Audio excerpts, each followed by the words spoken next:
My cheating fiancé who left me wants to get back together after getting pregnant with another man's child. I'm also gonna dump her like AP did.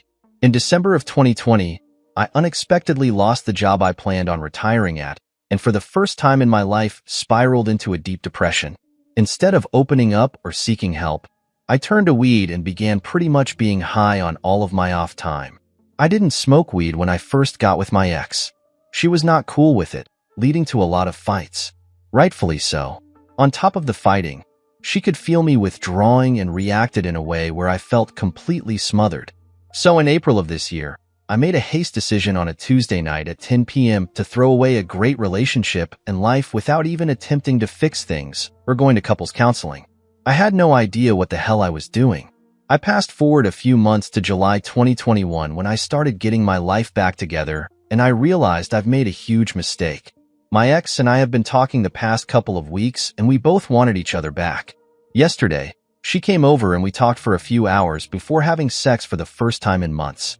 Afterwards, she breaks down and reveals she just found out she's pregnant by another man. When we were together, we wanted so badly to start a family. She has PCOS, and we tried to conceive for about a year and a half and just couldn't, even with fertility drugs and frequent doctor visits. This new revelation that she is pregnant by her rebound, another one of her exes, instead of me, is absolutely devastating. She still wants me back and I want her back, but I just don't know how to wrap my head around this or if I should even go back. It's totally my fault for breaking things off, and I don't blame her one bit for seeking the comfort of another man. I just don't know how to handle this, and I'm completely tore up. Now I'm worried that I was the infertile one, and I feel so incredibly sad that it isn't my baby inside of her. I suggested that maybe she should try things out with this other guy in the interest of the kid, and she says she just doesn't want to be with him. How do I cope with this, and what should I do? Neither of us would ever entertain the idea of abortion or adoption. Let's check some relevant comments. Digga McGree says, "You need to take a few days here without her and contemplate proxy fatherhood, because that's what staying with her means. It means you are going to actively participate in raising this child. Because in 7 months or so, that's pretty much all her life is going to be going forward, and she isn't really going to have the time or patience to deal with both you and the kid as separate entities in her life. You're either going to get on board with a group project or you're gone. And you got to recognize that part 2 of your relationship with her is going to be a whole other ball of wax than part 1. You are going to sort down her list of priorities once the kid arrives. There is a huge chance that your sexual life with her is going to look very different once the kid arrives. It is super common for new fathers, even biological ones, to feel a level resentment towards the new baby because their needs and wants, which once took center stage, are now forever on the back burner. And here's the thing, it is okay to not be down for any of that. This is not your child, nor your responsibility. There's a guy out there who gets to be on the hook for child support. It won't be the first child raised in a home with a single mother. You can walk away if this is not the life you want to lead. But you gotta make a choice soon. If you cannot wrap your head around helping to raise a child that is not biologically yours, you need to go. This isn't one of those pro and con things, or your way sticking around with how much you love her. This is one of those decisions that gets made for you. And if you are not on board with proxy parenthood, figure that basic yes, no question out. And if you're down for it, then you can start trying to figure out putting a romantic relationship with her back together. Moving on to the next story. Wife leaves a volunteer and comes back a mom. My wife in February of 2020 left to do some volunteer work medical related. Not in as much contact as I would like, but still talk at least 2 or 3 times a month. She keeps getting extended. Finally, I get the call I have been waiting on that she is coming home at the end of July. I am super excited. That felt like my life has been on hold for over a year. This past Wednesday, I pick up her mom and dad and drive to the airport to get her. Mom asks if I am excited, which I say yes. She says so are we.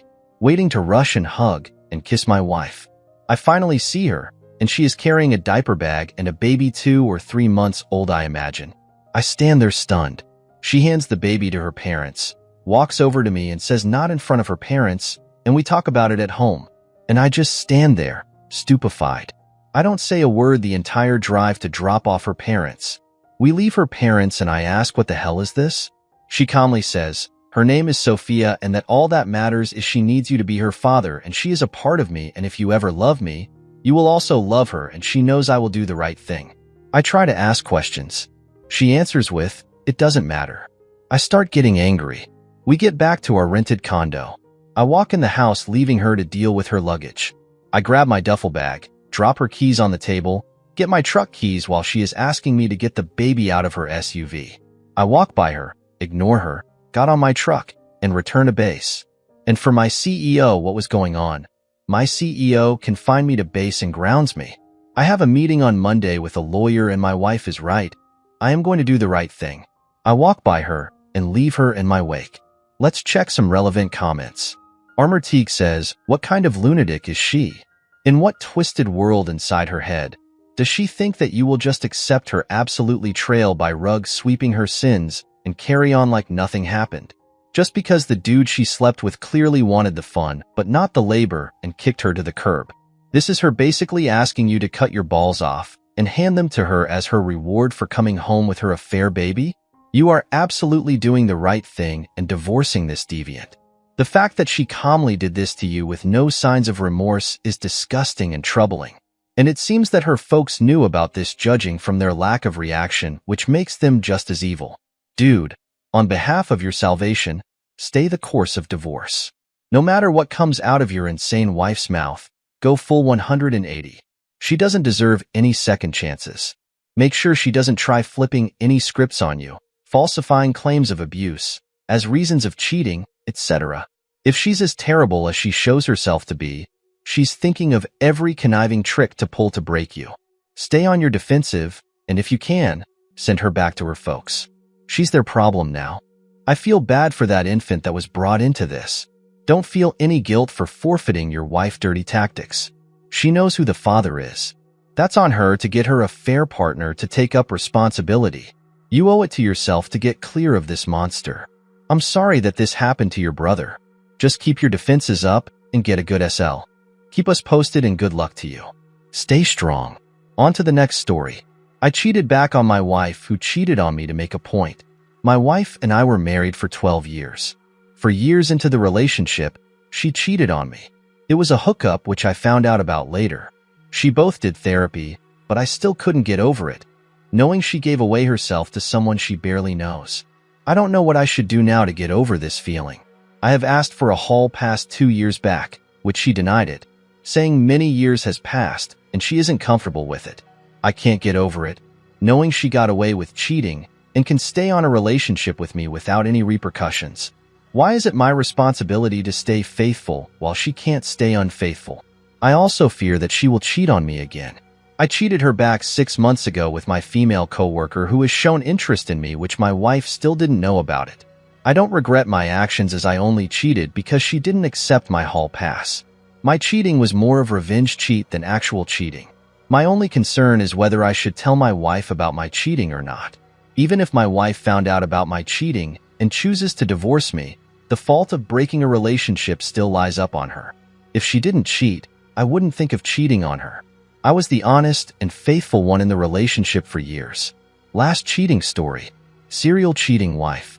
Thought it was just once and we agreed to work through it, but have had a reveal and I feel like a chump years after the first one was discovered. Before I take flack and judgment on this story, I just need advice. I've picked myself up and dusted myself off, been through the 12 stages, and am ready to tackle the situation.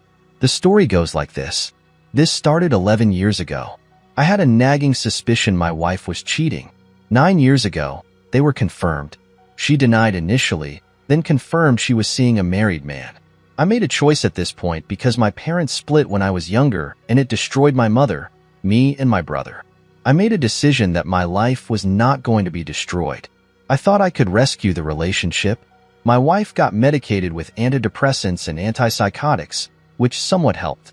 We have autistic children, and although this was part of the reason for me not to dissolve the marriage and family, the subsequent situation hung on some conditions. 1. I got her social media and email access. 2. The affair was contained and no one would find out. 3. She came clean with a full story. It's been some time since the situation crystallized and it's been awkward. I actually think she is planning to divorce me at this point. We live in a no-fault state, by the way. On the 3 conditions mentioned above: 1. She subsequently changed her passwords. I have no access. 2. She had confided with someone that she had an affair, breaking our agreement. 3. She lied about the full details of the affair. And subsequently, I have found out this past month there were other affairs before and after. I feel like a complete chump. And before I get eaten up here, I want to say this. I am engaging a lawyer on how to proceed now. It's actually easy for me to meet with him as my aunt works for a law firm located across the street from where I work. I am a firefighter. I am tackling this head on now. I can't ignore it or sit idle on it anymore. I realized I was an idiot to think a liar would come clean. I made my mistake, recognized it, and I'm taking action to fix it. Let's not focus on that. I believe her greatest fear in all of this is people knowing what she did. I now have photos, text messages, emails for each of the affairs. I can document the increasing immoral behavior over time. I have my paperwork all in order. The lawyer said I was the best documented client he has ever had. Some consolation. My question is, would folks that have been through this advise? I don't want to say blackmail as it's a dirty word, but to prepare an NDA, non-disclosure agreement, as part of the settlement documents. She is from a tiny town not far from where we live in the city. If this package of documents were sent to her family, friends, workmates, it would totally destroy her. Not one word of it is defamatory. It's 100% her messages and emails. She is extremely close to family and friends. Her parents love me, and I know if they knew what she has done her family with to Sony and many of her friends. There's reasons why this is true that I won't post here, but that is what will happen. All of these messages were retrieved from phones and laptops that are company assets and a company we both own. As owner, there is no place on them that I cannot go and no message that I cannot access on these devices. As long as they are not stored on a third-party password-protected service, i.e. Google or Facebook Messenger. And yes, she was that careless about it. I plan to use these materials to compel acceptance of the terms on the divorce agreement. To be clear, the terms are actually fair, and the reason to use the NDA is because the no false state rules will absolutely destroy me financially. I just want to get a sense of what you think of this. Appreciate constructive criticism on this. And if anyone has had a good result from this approach, let's check some relevant comments. Desert Rat says, go with the NDA. If you can get everything you want, living well is the best revenge. If you can get her to walk with little or nothing, so much the better, live well. Then when she sees how good you are doing, it will eat her up some. If it were not for the assets thing, I would say out her to everyone she knows and strangers on the subway. But if she does not want to do NDA, destroy her.